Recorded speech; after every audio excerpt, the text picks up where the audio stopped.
Okay, whenever. I crash into the gate at the top of the hill, feeling like my lungs are going to burst, but I can't stop and think yet. I haul myself over and cannon between the picnic tables to the big oak tree that marks the proper start of Mandel Forest. Gabriel's Oak, I spit bitterly. That's Mum and Dad's stupid name for this tree. They named it after a character from Mum's favourite book, apparently. Panting, I bang my fist on the rough bark and stare up into the cool green of the canopy. The sun's heat is like a weight pressing down on me. My heart feels all fluttery and my mind whirs. All I can think of is that noise that Mum made, that awful noise. My eyes start to prickle. No, I'm not going to cry. I blink away the fog in my eyes and scramble up Gabriel's Oak, squirrel quick and breathless. Up and up and up until the branches turn too bendy to take my weight, until when I turn to look at the world seems small beneath me. I perch on a thick branch and rest my head on the trunk. My whole body aches and throbs as my heartbeat settles. Through the leaves I glimpse the hospital tower. I wonder which window is Mum's window, but there are so many it's impossible to tell. They remind me of those close-up pictures of Fly's eyes, all those hundreds of tiny compound eyes, each one seeing something the same, but ever so slightly different. I imagine each window is an eye, all watching me. It gives me a little guilty shiver, that feeling of being watched. I turn away from the hospital. Leaning my back on the trunk, I draw up my knees and hug them to my chest. Something spikes the top of my leg. I reach into my shorts pocket and take out the deer tooth I found yesterday. Yesterday feels so long ago. I look at the tooth more carefully this time. It has a little hole in it that I didn't even notice before. The hole's full of mud. I hunt about for a thin twig and poke it until it's all clear. I peep at the green leaves and blue sky through the hole.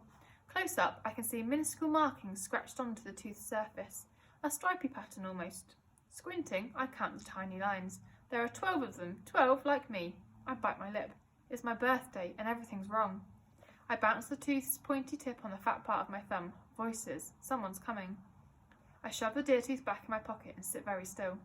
I hear the crunch of footsteps approaching through the forest, heading this way. The voices grow louder too. They're voices I know. This way, Nero, calls Lamont. Here, Nero. Nero, yells Beaky. My heart leaps and I'm just about to yell hello when a hospital window flashes in the sunlight and I realise I'll have to explain about Dara, and suddenly it all just seems too tricky to know what to say, so I say nothing. I squeeze my knees tighter to my chest and breathe very lightly. One small step for man, one giant leap for mankind, declares Beaky as she spacewalks into my line of vision. I roll my eyes because Beaky always makes that same joke. She sits down right beneath me and Lamont plonks himself beside her.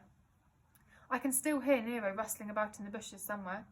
Why is it so hot? Asks Beaky. Probably something to do with that, says Lamont, pointing up at the sun. You're hilarious, Lamont. This weather will be perfect for Charlie's birthday camping though, won't it? Clear skies, campfire, stars. I can see that Lamont has given Beaky one of his looks. What, Lamont? What did I say? Catch yourself on, Beaky. Charlie won't be camping. Charlie probably won't even be birthdaying with us at all.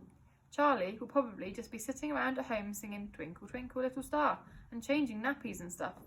You know how much Charlie was wanting this baby to come along? We probably won't see Charlie for weeks now, months, years.